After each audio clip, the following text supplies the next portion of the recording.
How's it going, everybody? This is PC, and I am giving you guys a very special episode of the Crow's Nest podcast. Normally, I would have my buddy Win with me, but unfortunately, he tied down to some schoolwork and everything. So it's just going to be me and my friends Libby, Hello. Knuckles, and a very special guest who I am honored and glad to have, Mr. Nathan Nooks. Nokes. Nathan Nokes. Yeah, you got it. Thank you Nokes. very much for having me. Much appreciated. So you probably have heard Nathan's voice if you've played Genshin Impact. Hello, I'm Ororon. Maybe a Ororon. couple times. So, Nathan, welcome. Thank you. I'm Thank you. finally Thank you. glad to have you on the channel, and I know there's a lot going on, and there's a lot of questions. But first, let's actually just get to know each other a little bit here. So, how did you get into voice acting? And let's just start from there. Okay, cool. So about 2015 or so, maybe a little bit before that, actually, 2013, I was dabbling in it, in and out, trying to figure out what this whole voiceover thing was. Started building my studio and was working full time, and then coming home and doing auditions, and just trying to bump my butt along the way as everybody else does, getting training and everything like that. So go fast forward to the pandemic. I was laid off from my job, and I said, this is a perfect opportunity to go full time. So I used that opportunity to go full-time and really hit hard on contacting my clients, doing cold calling, auditioning more, getting more training, all of that kind of stuff. And then it's just been growing ever since. This year is 2025? This is year number 5 full-time, and it's been my best year since. So just, if you go to YouTube and type in Don LaFontaine Geico commercial, that's actually what inspired me to be a voice actor in the first place all those years ago. Normally, a lot of voice actors, they usually they get into it via through other avenues like theater and stuff like that. Which I think that's what Knuckles was gonna ask you. But did you ever do theater? Yeah, I did. I did some theater in school. We did a couple of shows. I mean, this is like middle school. This is nothing big time. It's you would sing, and that's pretty much about it. So nothing professional or nothing college wise or anything like that. I was just a goober in school that wanted to be in front of the camera. So, but it's interesting now because I'm behind the camera. So it's so crazy. It's a lot different though, ain't it? Yes, absolutely. Because a lot of people, different. are camera shy, especially me. When I first got into YouTubing, like I was just nervous to get behind the camera because I was mostly comfortable with my voice. Oh yeah, that works perfect as a voice actor. Oh yeah. But Libby, didn't you have something you wanted to ask him? I forgot. I think you were going to ask him, like, didn't you say you wanted to ask him about how he got into Genshin and, how Yeah. like, was it through an agent and stuff like that? And how, and better yet, how did you get involved with an agent with, like, very little experience? Like, you know what I mean? Like, Yeah, so my very first agent, the funny thing is, I talked to another guy who's on her roster, and we think she's dead. Because so let me tell you why. So she was my very first agent. I think it was ABC Talent Agency. I would get maybe 1 or 2 auditions a year. Maybe. So obviously most of my work, my first year, I made a whopping $393. Oh, So I'm gonna took that to the bank real quick. No, so after that, I was getting a lot of training. I was working my tail off, trying to make sure I knew what I was doing in this business. And then I just started. Obviously, I was like, okay, she's obviously not going to work for me, so I need to look elsewhere. So I started getting into other talent agencies, and then fast forward to Genshin. Was with my LA agent, and that was a really interesting story. He sent the audition, I sent it, and then forgot about it. Because if you talk to any voice actor who's been in this business anytime, if you focus on those auditions, it'll drive you crazy. So I sent off the audition, forgot about it, and just went about my day. So then a couple days later, I get an email from him, and he's like, "Hey, they want here's some different direction that they want you to take the voice in." Okay, I'm like, "All right, cool." At this point, I don't know what the game is. It's code named. I don't know what the character is. It's code named. I don't even have a picture. I like how they use code names. Yeah, it's like, "Oh, you're auditioning for this game called T6." I'm like, fantastic. I don't even know what the heck that is, but okay. So I go through. I don't even have a picture of the guy. I don't know what he looks like. Nothing. I just know he lives in the forest and he likes animals more than he does people. I'm like, all right, I can see that. So the original voice that I auditioned for was something like, "All right, my plants, have a good day. I'll see you later." Something like that. So then we got the next direction. So they're like more matter of fact. I'm like, okay, plants, see you later. We're getting a little bit closer. So then I send it off, and that's the end of that. I get another email. So this is the third email, trying to figure out what's going on here. And so at this point, I'm like, okay, what do they want? So then I call up my animation and gaming coach. And I'm like, hey, this is the third email I've got from them. My second call back. What do they want from here or from me? Because they keep changing the direction. And she's like, I have no idea. So we worked on the script a little bit, and I sent in a fourth audition. And that was it. And then 3 days later, so I sent it Friday. That Sunday, I get an email from my agent saying I booked it. And I'm like, what did I book? He's like, we're not sure, but we'll find out in a minute. So I'm like, okay. As far as I know, it's this little mobile game that they decided to codename. I have no idea. So then they're like, oh yeah, by the way, there's this character named Ororon. And I'm like, what the heck is that? Here's this picture. He's in this game called Genshin Impact. And I'm like, what the heck is that? And I've heard it.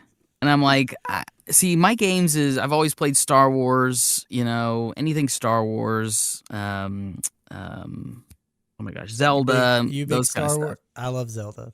Oh, huge, huge. That'll have to be a whole nother podcast. Oh yeah, yeah.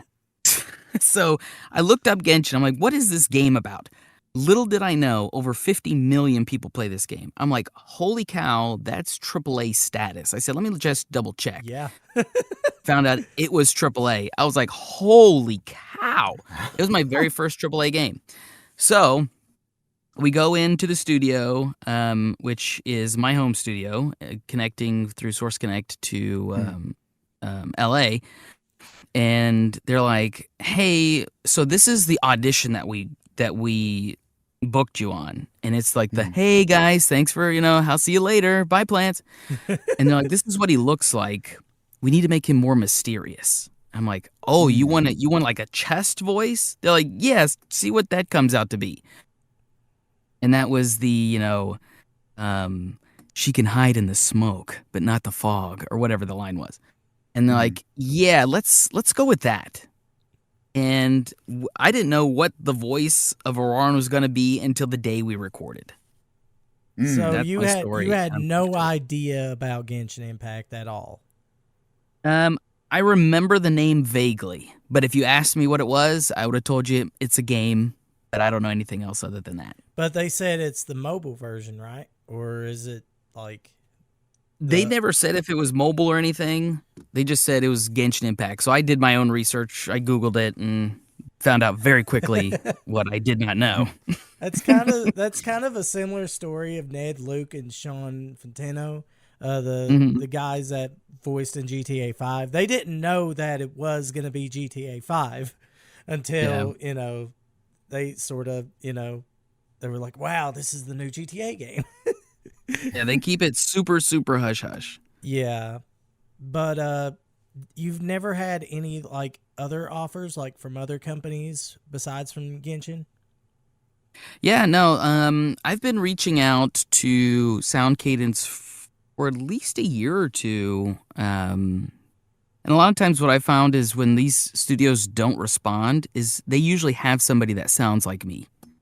And so they're just like, well, we don't need two of you, you know. So, a lot of times if I don't hear from them, that's most likely the case. So I just wait 6-8 months and then I'll reach out again, say like, hey, are you guys looking for voice actors? So if they want to have me on Triple Z or Hawkeye Story, I'd be, yeah, I'm here. Let me know. So, have you gotten any offers since Genshin? I've been getting auditions for the T6 and the A5 games. Those are big ones as far as I'm concerned. So are they? Yeah, I get another gotcha games, or I have no idea. You have no not idea? a clue. Yeah, it's literally A6. This is what the character's backstory is. Like I just did an anime. It was an anime game audition that I did today. What it's for, I have not a clue. Probably Persona 6. I want to be in That'd be Persona awesome. 6. That would be awesome. I don't know. I'd be in Persona 6 just to fight Libby. I'm just guessing. I like to guess. It's fun. Yeah. But I don't know. So usually just you do the audition and forget about it and move on with your life. So my next question I was going to ask you, I guess, was about, obviously about the strike, which started back last year. Yeah. Yeah, there's a strike. I bet you didn't know that. Guys, we're just kidding. Don't go joking. to Twitter and say Nathan knows nothing about the strike. Please don't do that. Don't be stupid. So, we know you're going to be stupid anyways. Right. So I was going to ask you about the strike. Obviously, a lot of voice actors have decided to, not record any lines or, to stop basically doing anything pretty much. Mm-hmm. So what is your take on it? And I'll just let you talk. Okay. Well, I'll say the same thing I say to everyone in regards to SAG. I appreciate the work that they're trying to do, that they're trying to accomplish, and that is to make sure that these companies are not creating AI voices for us without compensation or consent. So Absolutely. I'm all for. So some people have said I'm not for AI. That is not entirely true under certain circumstances. So yes, if you want to compensate me and say, hey, we're going to use your voice to pick up this one line, go for it. I'll be sitting on my couch while you're doing that playing Genshin. But if you're gonna put my voice into a trainer, that's not cool. I'm not all for that. So yeah, Absolutely I do. So I appreciate what they're doing. Now there's certain clauses in the SAG contract that I'm not entirely on board with, and that's sort of what everybody's sort of with you on that. Like, because I've read most of it. I've read most of their interim agreement stuff. Mm-hmm. Which, by the way, I want to clarify to people. Genshin Impact is not on the strike production list, which I think that was confirmed. Like, I didn't even see him on the list. No, yeah, they're not on the list. But the only thing that was on the list was Formosa, which was the recording company that we were working with before the strike. So I wanted to get into that, with Formosa. But anyways, let's go ahead. Continue. So I appreciate what SAG is doing. I have to be really careful what I say here. Some individuals, not all, because there are some really level-headed people in SAG. There's a few core people, and I could probably put them on one hand, that are taking things a little to the extreme. You can figure out who you think those people are. I like to call those the SAG core. And like I said, I could count them on my one hand. But there's other individuals, they've put out videos explaining the situation about exactly what SAG is doing, what their goal is, and they rehash the interim agreement, which is fine. So like I said before, some of the things in the agreement I do not agree with, being a non-union talent. There are things that if SAG have said in the past, which they had to backpedal on, that was not cool, according to non-union talent. But like I said, I appreciate what they're trying to do because they're helping a lot of voice actors. Now to go back to your other question,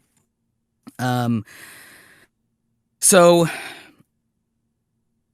the people that are not recording, at least the one person that I know, was non-union. Right. The game is non-union, so nobody who's recording this is a scab. I need to say that real clear because one, it's a derogatory term, and two, I've been called it a lot in the last week. You would technically be, wouldn't they technically be a FICOR, right? If they're working union and non-union. Yeah, so that would be FICOR. But hey, there's union people that work non-union jobs all the time. Right. That's just the way the business is. It's a weird but business. for those of us, amen. But for those of us who are non-union, working a non-union job, which is not under the strike, we are not scabs. Scabs would be people working union projects under the interim agreement that has not been signed that are on that list. Yeah. That SAG has. Those would be, and we got to get that scab out of our vocabulary. And wouldn't they be called union busters? Yes, those would be union busters. That's a nicer way to put it. Yeah. Mm-hmm. But, so no, we're not scabs because we're not union. We're not under the jurisdiction of the union. But to go back, so one actor decided to not record because he wanted to stand in solidarity with them, and I respect him for that. Same. And he even reached out to me, hey, Nathan, come and stand in solidarity with us. And I'm like, I really love what you're doing. I appreciate what you're doing, and I respect what you're doing 100%. I said, obviously this is not my only project I'm working on, but it is a large project that I'm working on. I have a family to take care of. The union does not pay my bills. The union does not provide me health care. The union is helping all of us to, not be taken over by AI, which I appreciate. And that's the messed up thing about it is that you have to actually make like $30,000 for health care. Right. Yes. And, I would say, and you can correct me if I'm wrong, but 80 to 85% of the work out there is non-union. I'll tell you, I've been in this business 10 years, and I have never booked one union job. Not one. And I can provide for my family, no problem. I'm making high 5 figures in this business, starting to get towards 6 figures. Nice. So like I said, I've not worked one union job. And, a lot of people say, yeah, you get paid more, which is technically true if you're booking. Yeah. And from what I know, like most union jobs are scarce, very scarce. Yeah, there's not a whole lot of them. But for those that can do it, I congratulate them. I go for it. Yeah. And that is your business plan. My business plan is to do non-union work. And that's the best that I can. So he told me, he said, come stand in solidarity with us. And I said, I respect your decision. But what I'm going to do is I'm going to provide for my family and I'm going to continue to work on this project. This was right as the strike really started ramping up. That's when they named Formosa as a struck company, all of those things. So it's really unfortunate what is happening to these actors. But at the same time, you have to You have to do what's realize, best for you. yes, you have to do what's best for you in the long run. And I mean, there's nothing wrong with that either. I mean, that's actually smart, because a lot of people think that you're a traitor or you're this and that, but you're just thinking for yourself and your family. Right. But I mean, Genshin, Side, and none of these companies are on the list. Yeah. So I don't know what the problem is. That's what I'm asking. What's the problem here? I don't know. I have no idea. I don't know. I don't even know how Genshin came into this discussion other than Bleach being recast. Yeah, because Formosa Interactive is actually they were one of the studios that they were working with. Right. Correct. And and they are who I recorded under for a short time. Yeah. Which now I think there's a new studio. It's called Side Global. Yeah, Side Global. So I work with Side LA, and Jacob works with Side Tokyo, I believe. Which that was going to be my next question. I was going to ask you about like studios and how how you could do remote work like if you don't live in those cities. Yeah, so making sure that you have Source Connect, Source Nexus is now the thing, Source Connect 4. All of these things having a top-notch sound. Like right now, I'm talking to you from my closet. I've done projects with Disney. I've done projects with Verizon, Pizza Hut. Most of my career, if you look, is all commercial. It's slowly been getting into video games and animation. But I did a feature animation film that hasn't come out yet in this closet. I've done a 26-episode dubbing kids show in this closet. So if you have a good sound, it doesn't matter where you are. Like if you get those people who say you have to have a booth, they're wrong. Just period. Now, granted, they may be saying, "Oh, you live in this little tiny space with paper thin walls. You'll never be able to record in a closet because you don't have one." Okay, that's a different situation. But if you got a walk-in closet, use it. You don't need a $10,000 booth. I mean, if you can get the closet set up right, you're just fine. Yeah. Yeah, I used to use blankets. Yeah. Blankets will make it work. I mean, if it sounds like George the Tech, he says if it sounds good, it is good. So, and that's what the studios want, is especially with Genshin games or gacha games like that, where you're not going into LA and they'll do remote work. Then they're like, if your setup sounds good, we'll work with you. So, I mean, that's all my work. I've other than creating my demo. My very first demo, I have not stepped foot in a studio in 10 years. Not one. Wow. Oh, wow. Everything I've ever done has been in this closet right here. I mean, obviously I've moved, but it's all been in the closet. Wow. So for those people that say you can't work in your closet, or you have to be in LA, or you have to be in New York, if you want to work with... Yeah, exactly. Now, Texas is tough. Like I've talked to Crunchyroll, and they're like, if you don't live in the Dallas-Fort Worth area, we're never even going to talk. They won't deal with union people.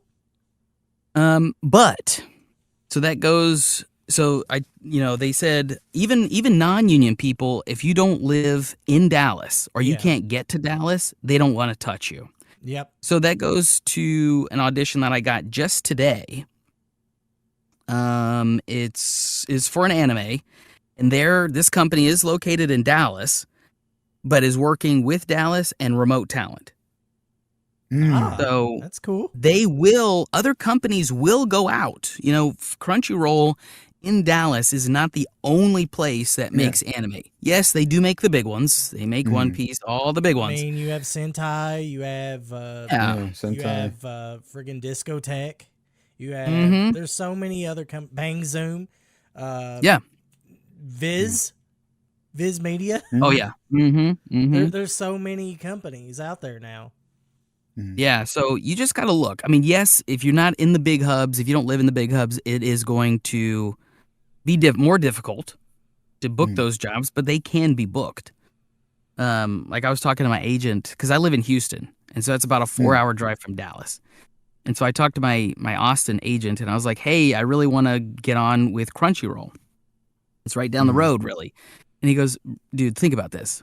He says, you're making like, what, 80, 90 bucks an hour, and you're doing a 2-hour session, right? You make 180 bucks.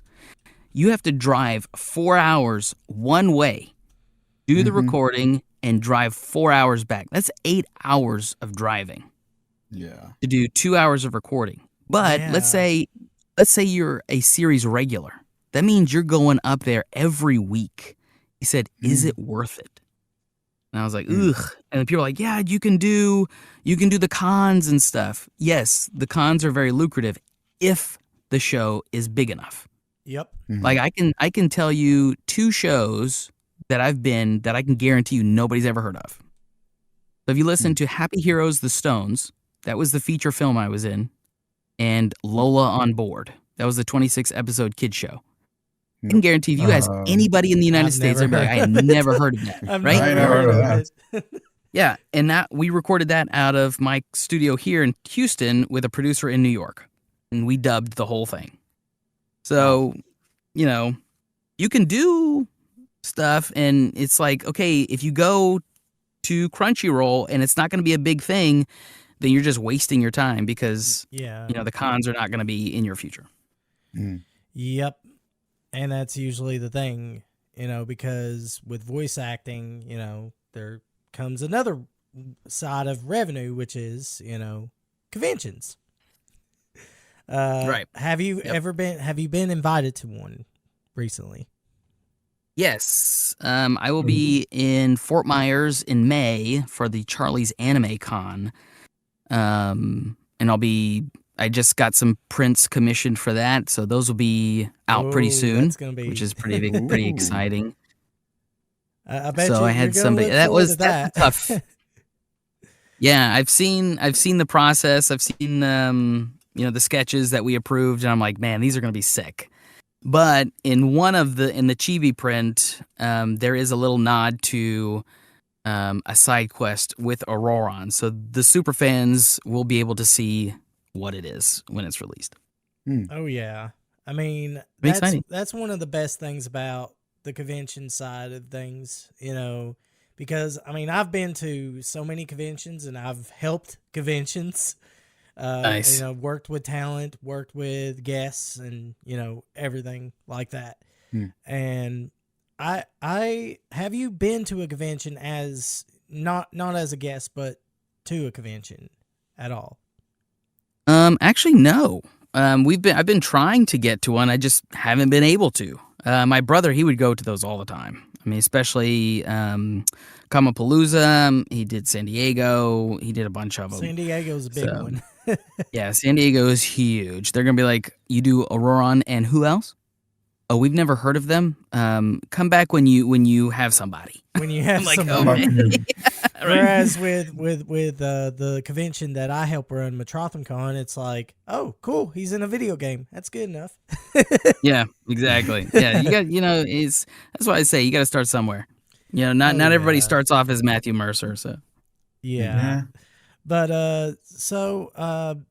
aside from, you know, anime and video games, are you planning on doing more than just voice acting? Maybe getting into film or, you know, something along those lines? I thought about it. I actually even did on-camera thing for a video game, and then I was like, this is too much work. Setting up the cameras, I do have something to say about that. Setting up all of, you know, the green screen or the blue screen or whatever gray thing. Because, I mean, I have a small apartment. I don't have this big old grandiose space. We're moving to New York in August. That'll change. But right now, I'm like, I am not setting this up for you might get a call back. I'm like, nah. My voiceover is doing just fine. There's no reason. Now, would it be cool? Sure. You know, but being you know, a super tall guy of 5'3", I can promise you they probably are going to look the other way. So they're like, well, we're going to, you know, hey, there's this 6'3" guy that kind of looks like you. Let's talk to him. Yeah. In America, like it's probably easier to get gigs like that. But where Knuckles lives, not so easy. Yeah, here in Portugal, nothing really fucking happens. Oh, wow. Dang, that's lame. Yeah. Oh, yes, it's very fucking lame.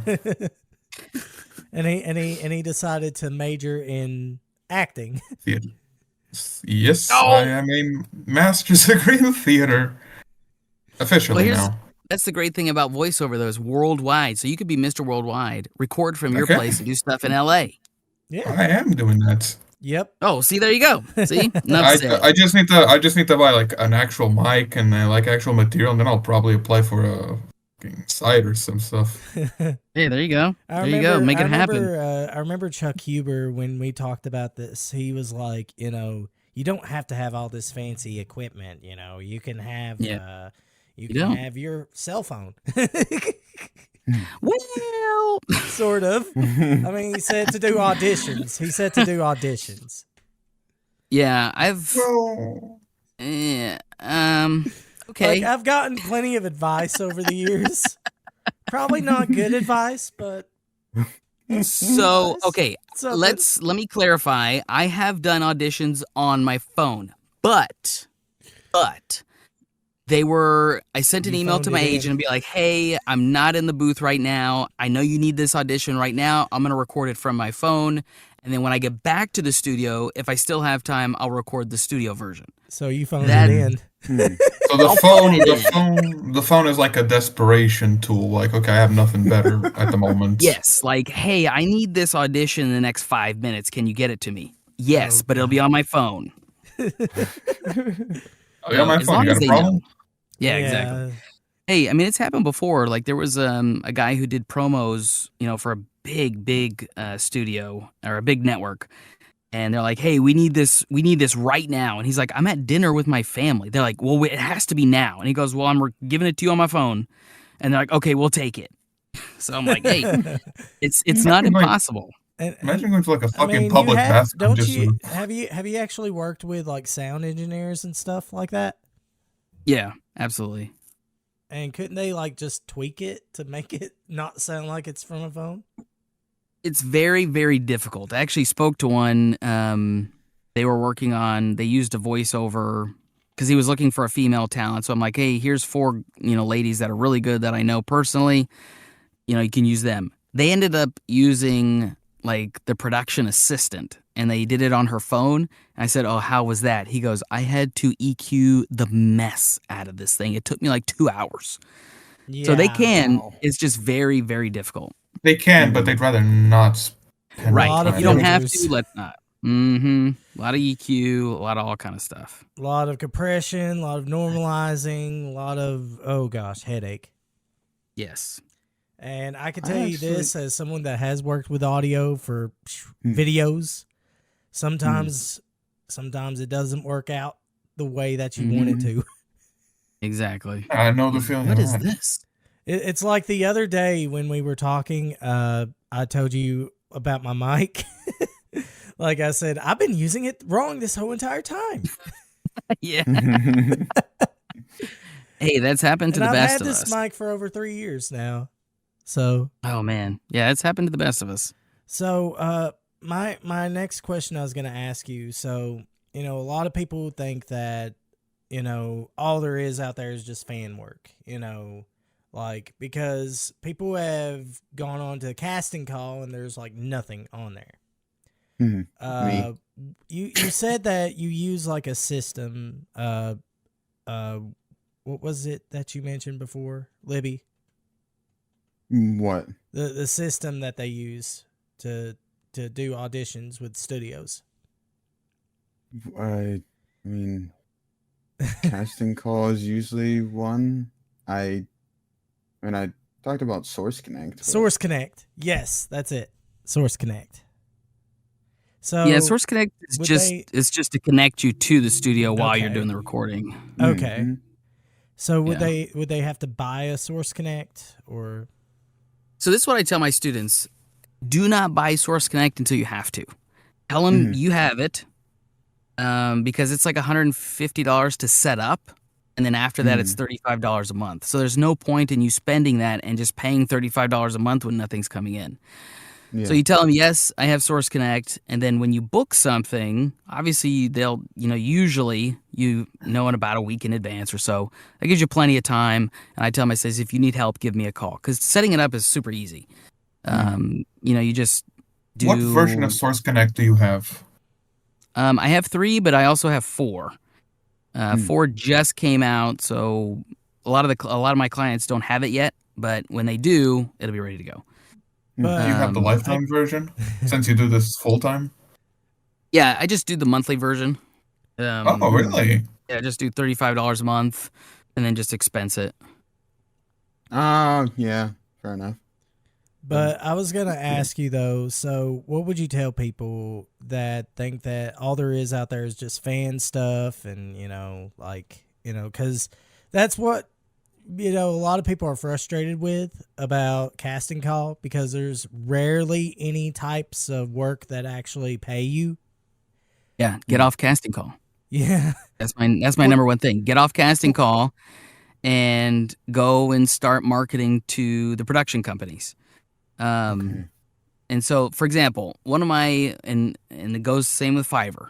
One of my students was on Fiverr. I said, get your tail off of Fiverr. I said, you are working way too hard for no money. And he goes, so he got off of Fiverr and he's like, bro, I'm not getting anything. I was like, did you get anything before? You may have made $10 in 3 weeks. So no, it doesn't matter. So we worked with him. I trained him. I coached him. We got him a demo. He's now with Stewart Talent and has booked his first national commercial. His first gig was a national commercial. Oh, wow. So I was like, are you happy that you got off of there? He goes, yes. Because now, because a lot of people on casting call, it's a great way to practice. It's great practice because there's a lot of non-paid projects on there, like you said, or very low-paying projects. But I would say is, yes, it's good for practice, but stop spending so much time there. Spend your time marketing to these other production companies. Like I cold emailed a production company and booked a $5,700 job with them a couple weeks ago. Wow. So it's like, it's out there. You just got to look for it. And a lot of people, they're either scared, they don't know how to do it, they don't want to bug them, and so that's when, I coach my students and say, this is how we're going to work with it. This is how we're going to do. We're not going to be sales guys. We're going to send them an email. It's going to look like this. Send it off, and we go over the follow-ups and all that other stuff. Yeah, I mean, it's like, that's Fiverr and Casting Call Club are all great for practice. If you want to start making big money, a commercial is what I do mostly. Is that's where the money's at. Animation's fun. Video games are fun. You can do some good stuff in video games if they're big. Indie projects are fun, But yeah, I mean, it's the hustle. A lot of people, it's when they see on TikTok, if you want to make $400 an hour, you can sit in your bed and read on your phone. I'm like, who told you that? Stop believing that. Get that out of your head. If I just keep on streaming and I become a popular YouTuber, I might just be able to make it. You and the 500,000 other people. Yeah. Yeah. And it's right. and I did mention this to Libby and Knuckles that, it is a very competitive industry. Yeah, like there was, so for example, when I did an audition for this one spot. I think it was codenamed Lettuce or something like that. Come to find out, it was the national commercial for the Apple Watch 8 when it came out. And they said, hey, we want to book you for this spot. We'll need to record this weekend. I'm like, all right, cool. Let's go. Then all of a sudden, they're like, oh, we don't need you now. I'm like, what do you mean you don't need me now? I'm like, oh yeah, we got Kieran Culkin. I'm like, son of a biscuit. Wow. So, but not only are you competing, especially for these big spots, not only are you competing against the celebrities, but you're competing against the 1,500 other people that I also auditioned for this spot. Especially when you're getting auditions from Sound and Fury and, the Voice Caster and all of these other bigger casting companies. You are getting a lot of other people are getting this audition. You know, so what are you doing to stand out? What training are you getting? You know, are you getting it on a nice setup, or are you recording it on your phone? You know, that's the big thing, is if you're recording it on your phone on the regular, they're going to throw that audition out. Yeah. They're not even going to listen to it. You know, No. this, like I said, recording on your phone has to be one of those, you know, you tell your agent, hey, this is recording on my phone because you need it right this second. If it can wait, let it wait. Like, oh, I'm at a wedding or something, or I'm Yeah, at dinner. exactly. You know, Yeah, if it can wait, let it wait. Oh Lord, like it's crazy. It's a tough world. It is very difficult. Yeah, it's But difficult. And you know, when do you have any questions, Knuckles? Yes. Let's imagine that right now I'd like to apply for, I mean, hypothetically, I'd like to apply, I'd like to do an ad for, I'd like to do an audition for an ad.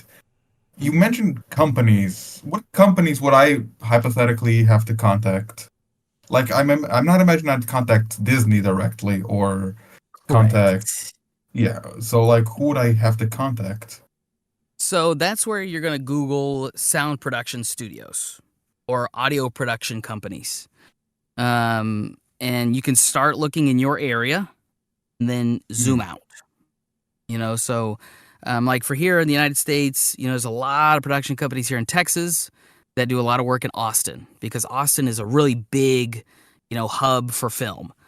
Atlanta, Georgia, another big hub for film, which is kind of weird. My girlfriend lives. Hey, there you go. There you go. So she's probably seen them record. So outside of New York, Chicago, and LA, you know, Austin and Atlanta are also big hubs.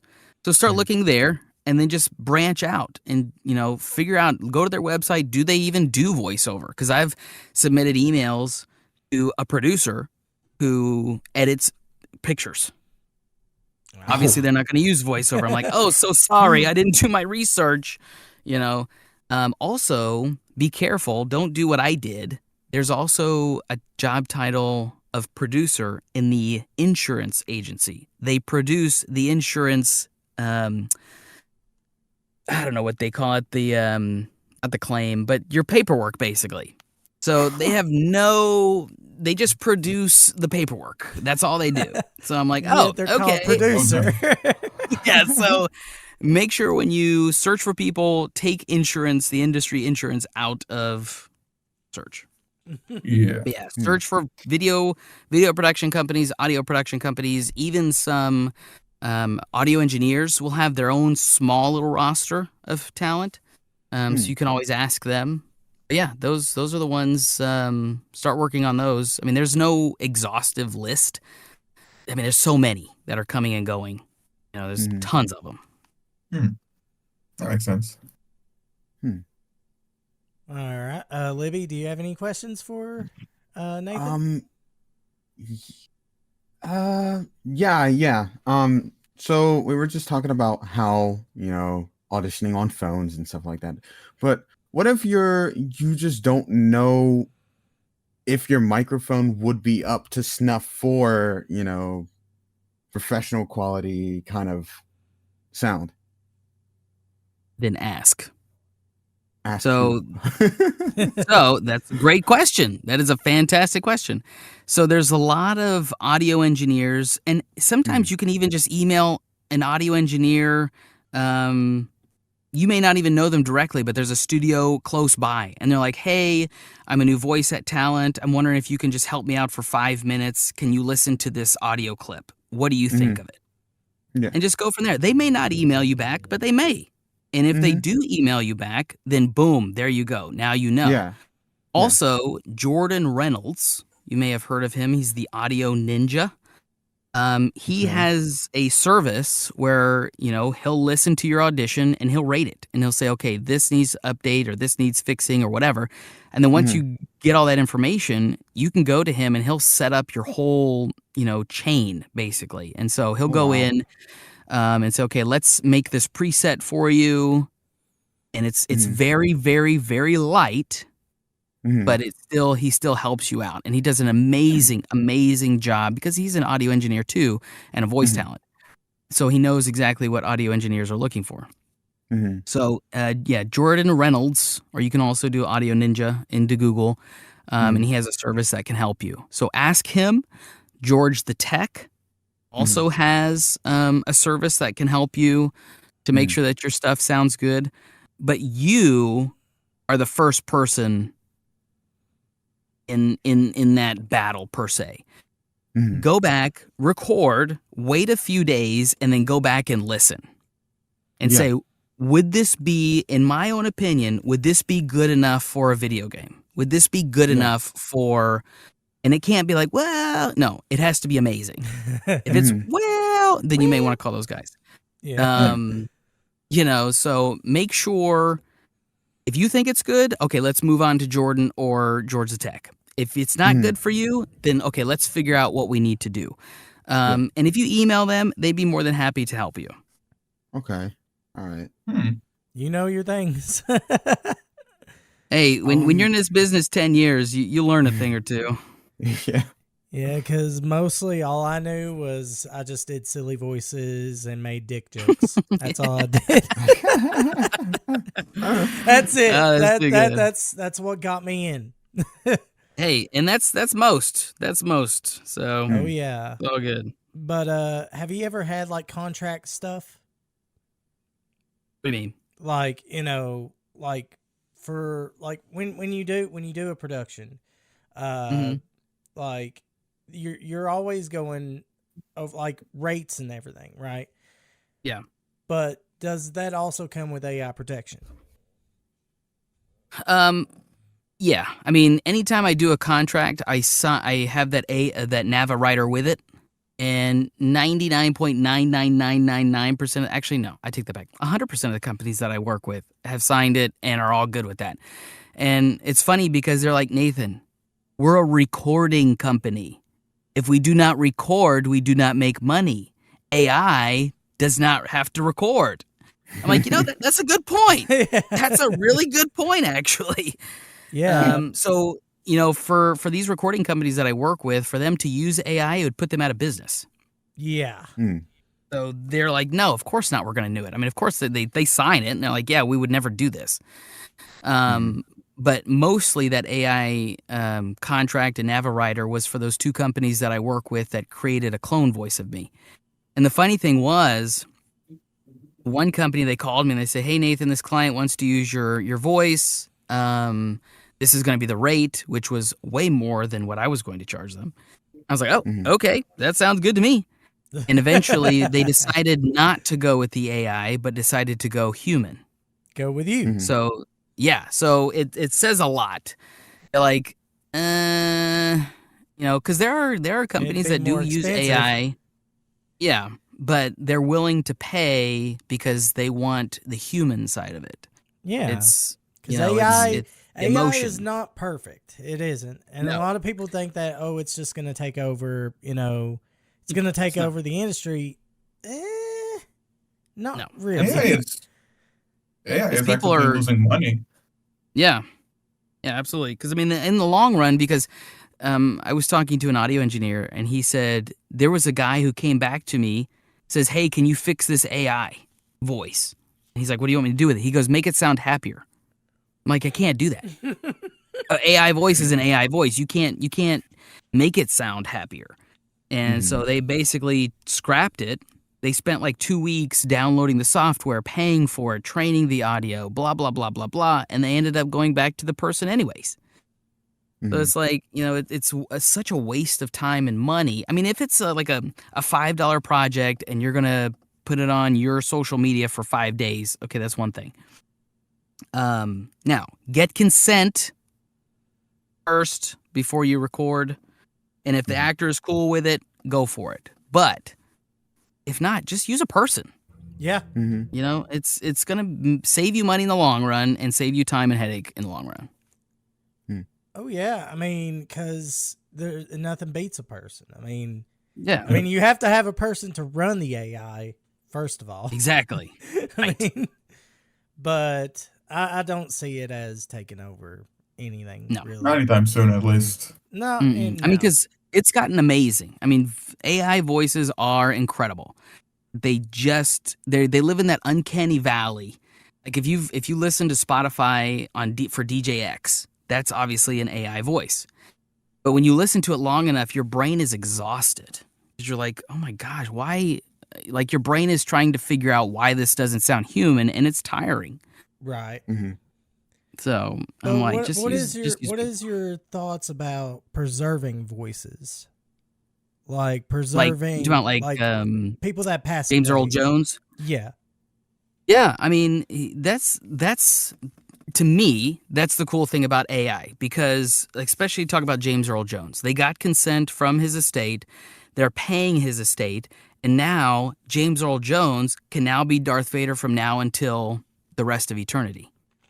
Yeah. So we get to still have that character. His estate gets paid.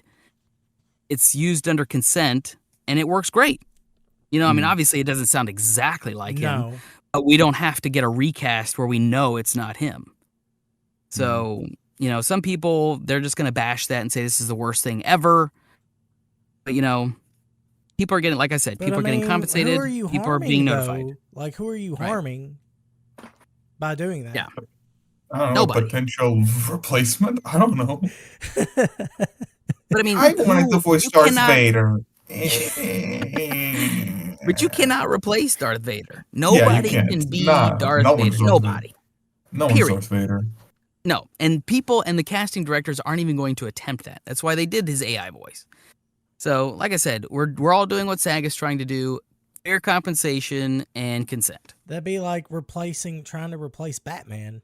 Like, you know, everybody knows Kevin Conroy. Exactly. Right.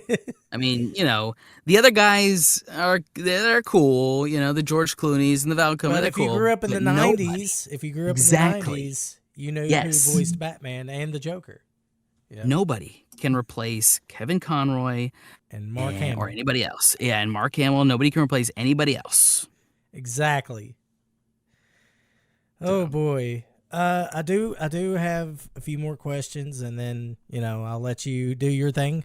But what is your thoughts on The Legend of Zelda Tears of the Kingdom? I spent way too much time on that game. Way too much time. Oh man, I was on that game for months and months and months. Did I try to build all those crazy I did. I speak for a living. I did not try to make those crazy contraptions but I did watch people, and I'm like, wow, bravo, that's amazing. I saw somebody actually remake like the tower from Lord of the Rings. No way. Yes, they did. That's awesome. Like I didn't try to do all that. There's so many like different contraptions that they've made. I like the motorcycle one.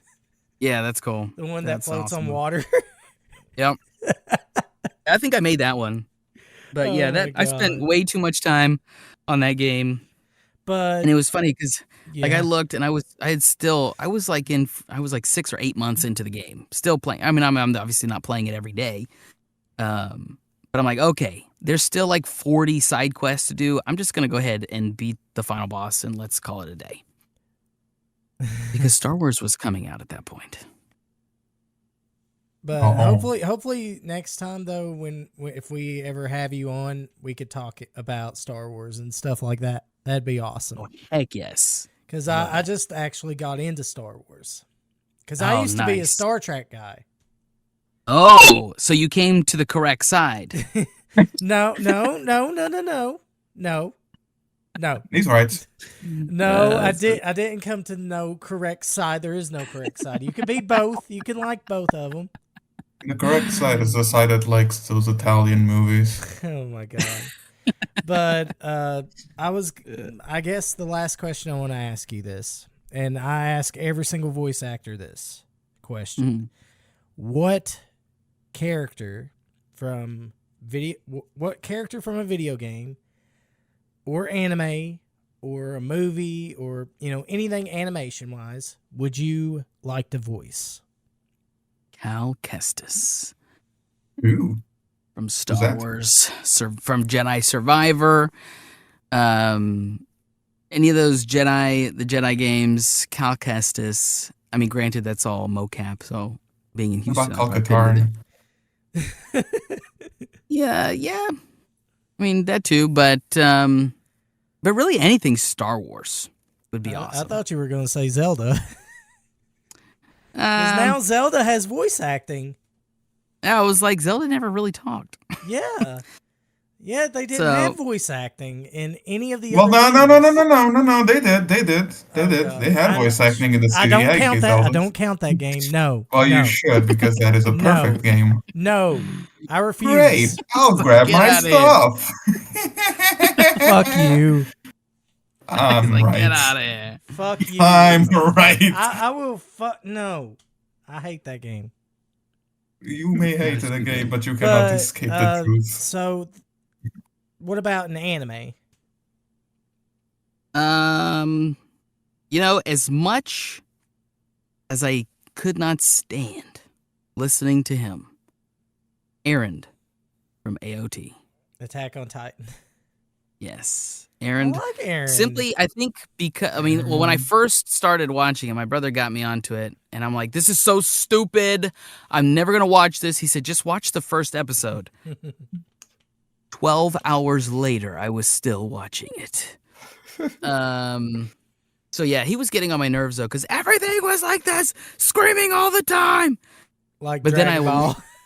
Yeah, but then I thought about the voice actor. I'm like, holy cow, that is skills. That is super, super skills Oh, yeah. to be able to yell like that for that long without destroying your body. Yeah, I mean, Vic even told me when he was voicing Broly, like that almost killed his voice. I could see that. Yeah, because he had to basically just use all of his strength, like his vocal strength, in order to actually, like, he put a strain on it. Like, he almost broke his vocal cords. Golly. Yeah. Yeah, you got to be really, really careful. There's people that train voice actors on how to yell properly, but yeah, you got to be really, really careful. Oh yeah, because Oh, if yeah. you do, you can break your vocal cords. It's happened to a lot of people. Yep, I I mean, mean that's look their at- instrument. I mean, look at what happened to one of the singers in Aerosmith. They basically broke their vocal cords singing. Dang, that's crazy. Yeah. That's insane. It, Yeah, you got to be it's- careful. Yeah. Yeah, you gotta be careful.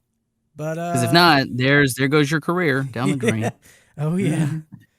But I appreciate you, Nathan, for coming on. Thanks for here having me. and, Wait. I got my questions. Oh, he's got questions. What is your favorite pizza topping? Mushrooms. Oh, a man of culture. Mushrooms. No. A man of culture, I see. Now, What's your here, opinion on okay, that? this is Go on. one of two things. It's either going to break your channel or make your channel. Unpopular opinion. Get those pineapples off the pizza. True. I agree. Get that off the pizza. well, I don't eat them, so Fantastic. See, we're all in agreement. There we go. It's all All in agreement. Get that shit off there. But I appreciate you, Nathan. You're awesome. You really are. Most Thanks for having voice me. Actors, I try to keep a level head. most voice actors probably wouldn't have anything to do with me, but I appreciate you. Thank you. I appreciate that. Hey, you got to give everybody an opportunity, and thanks for having me. It's Would no you consider problem. coming back? That's the question. What's that? Would you consider coming back? That's the question. If you'll have me. If we can have him. If you'll have me. Oh yeah. Well, that's I mean, that's a good thing. we could definitely work something out there.